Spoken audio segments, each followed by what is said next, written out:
Akkam kabajamtoota daawwattoota kiyyaa kun daawwachaatti kan jirtan chaanaalii keessan Efi React arra viidiyoo haaraadhaan walitti deebinee jirra. Innis maalodha ibsa miidiyaa albeemii haaraa ayyaantuu ka jedhu kan artistii Andu'aalem Goosaa arra ibsa miidiyaa kennamee jira.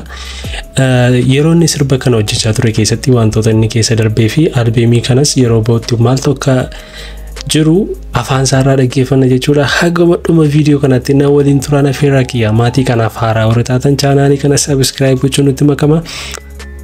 Gara viidiyootti. Obsaan aannan goromsaa uunata jedhu ayyootiya. Torroo hedduu dandeessee obsaan as geessee ayyootiya. Barroo baranni keetii gadaatu keetii miteetiya. Dhuftee guyyaan dhiyaattee dukkanni bee addeessa. Karra guddaa rageenye galma guddaa sossoneessa. Ibsa miidiyaa albeema haaraa ayyaantuu artist Andu'aalem Goosaa. Egaa guyyaa addaatti har'aa guyyaa obboleessa kiyyatti kan wanta haaraa fideetti dhufe waan ta'eef akkasitti baay'atanii dhufu keessaniin baay'ee isin galateeffannaa. Sagantaa keenya jalqabnaa baan cidhaa akka sagantaa jalqabu kabajaan affeeraa galatooma. Hayyee baganagaan dhuftan ayyaantuudhaaf akkasitti ayyaantummaadhaan positive energyidhaan sassaabamtanii waan isin argeef gammadeera. እንኳን ደህና መጣችሁ ለአያንቱ አልበም እንደዚህ በሚያምር መልኩ በፖዚቲቭ ኤነርጂ ሁላችሁም ከኛ ጋር ስለተገኛችሁ በጣም እናመሰግናለን። እዚህ ታሪክ ተካፋይ ስለሆናችሁ ማለት ነው። በመቀጠል ንግግሬን አድርጋለሁ። ታምሱላን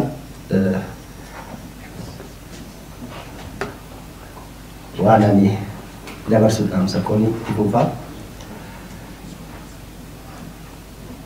ረዴቪዳን በገነጋን ፍተኒ hojiiwwan qeenxee ogoota muraasa booda albama kiyya jalqabaa ayyaantuu jedhu baga birraa haaraadhaan wal argine. Oromoon ayyaana waggaa ayyaantuu targa akkuma jedhu akka sabaatti har'a geenye miti. Ana ammoo hojii kana uummata kiyya bira qaqqabsiisuun mataa isaa ayyaantummaadha mataan isaati. Wanti hunduu akkuma maqaa irraa mataa argatu maqaan albama kiyyaa haaraa jalqabaa ayyaantuu ta'uu isaatti baay'een gammadaa. Ayyaantuu jechuun ammoo simboo ayyaana tokko nama qabu jechuudha. Egaan argaa dhageettii Oromoo keessatti wanni hundumtuu ayyaana qaba. Ayyaanni ammoo ayyaantuu qaba. Fakkeenyaaf ayyaana jechuun beekumsa jechuudha. Yoo jenne ayyaantuun namni ta'e ammoo nama beekumsa qabudha jechuudha. Addatti ayyaantuu jechuun fakkii milkii fi adda argachuu dawaa bara koompaasii karaa ayyaantuutu baata. Kanaaf albamni kiyya kun anaaf gama tokkoon sagaleewwan waamicha ayyaantuuti. Ayyaantummaa fi taasifame yoo ta'u gama biraan ammoo burqituu seenaa ayyaantummaa jaalala sabboonummaa fi abdii haaraa qabatee dhufuudha jedheen amana. Ayyaana milkii fi tokkummaa albama waamu akka ta'e abdiin qaba. Kanaaf albama ayyaantuu hojjedhee jechuudha. Itti haasuudhaan barreessaa Lalisaa Indiriisaa Adam akkasumas maanejara koo ayyaantuu ta'e gaafiiwwan isin kaastan akkasumas deebiiwwan gahaa kennuudhaaf isattan isin dabarsaa. Obboleessa koo Lalisaa Indiriisaa Adam itti fufuudhaan waltajjii nuu qabataa jechuudha. waan albamichaan wal qabatee jiru adeemsani duraan keessa turee fi ammatti immoo maalirra akka ga'e albamichi maal akka fakkaatu walumaa gala gabaabinaan waan barreeffannee isinii dubbisa. Baga nagaan dhuftan jalqaba irratti albeema haaraa mata dureen isaa ayyaantuu jedhu laachisee ibsa miidiyaaf kenname. Artist Andu'aalem Goosaatiin kan hojjetame albeemii muuziqaa mata dureen isaa ayyaantuu jedhu kun sirboota 16 of keessatti hammata. Sirboonni 16 kunis bartee muuziqaa biyya keenyaa giddu galeeffachuun qabiyyee gurguddoo lamatti qoodamu. Kunis ammoo sirboota aadaa fi sirboota kalaqaa yookaan immoo kan fooyya'an eksperimental muuziqii akka jechuuti. Albeema kana keessaas sirboonni rukuttaa aadaa godinaalee Oromiyaa adda addaa qaban 6tu jira.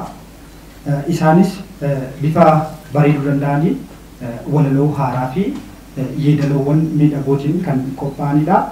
Sirboonni kalaqaa yookaan immoo kan eksperimental muuziqii siniin jedhee yaadota kalaqaatii fi yeedaloo kalaqaa akkasumas muuziqaa kalaqaatiin kan hojjetaman sirboota 10 jechuudha. Walumaa gala sirboonni 16 albeema kana keessatti hammatamu.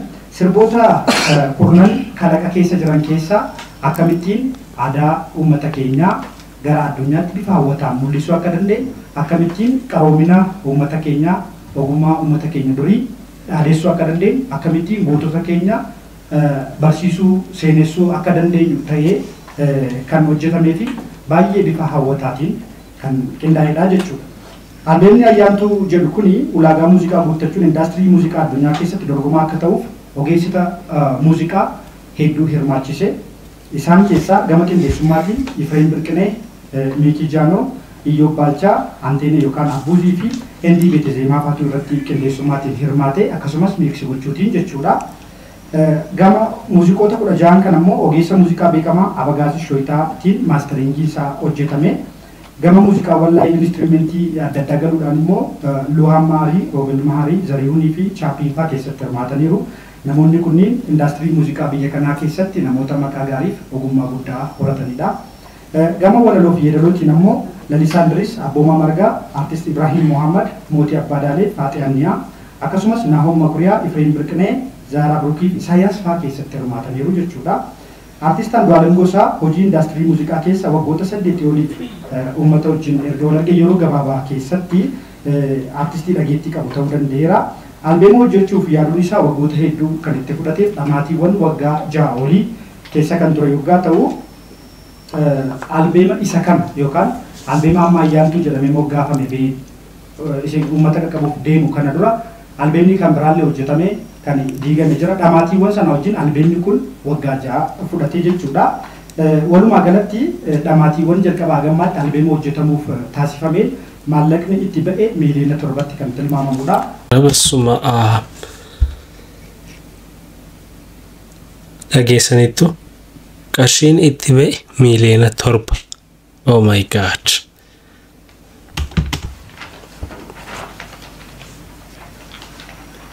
Albeemni muuziqaa ayyaantuu jedhu kuni fulbaana 12 bara 2017 yookaan akka faranjiitti seepteembara 22 jechuudha.